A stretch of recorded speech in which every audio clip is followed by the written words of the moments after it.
Un musée qui date de la fin du 19e siècle, grâce à des collectionneurs qui ont capitalisé et permis au musée de se constituer une collection qui est aujourd'hui adoubée par les musées de France. Ce musée va subir une grande rénovation. On est en train là d'ouvrir un chantier des collections pour pouvoir inventorier les collections, les déplacer et laisser place à une phase de travaux avec un architecte et un muséographe, avec une ouverture dans la perspective de 2025. La rénovation de l'existant et puis une extension du bâtiment sur deux parties. L'ancienne bibliothèque sera réinvestie pour des espaces d'exposition temporaires, et puis l'ancienne conciergerie qui jouxte le bâtiment, qui elle sera dédiée à la pédagogie et à l'action culturelle. Donc ce nouveau parcours effectivement part du rez-de-chaussée jusqu'au 3e étage qui est investi, et il s'agit de pouvoir mettre en valeur nos collections dans une visée chronologique.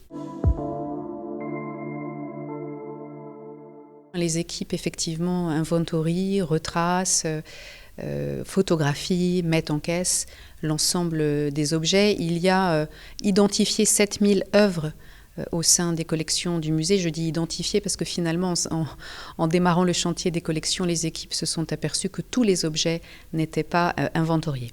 Donc ce sera la surprise en fin de parcours de savoir exactement combien d'objets sont aujourd'hui conservés dans le musée, mais on identifie aujourd'hui 7000 objets et les équipes ont commencé depuis le mois de mars et on est autour de 600 objets aujourd'hui qui sont en caisse.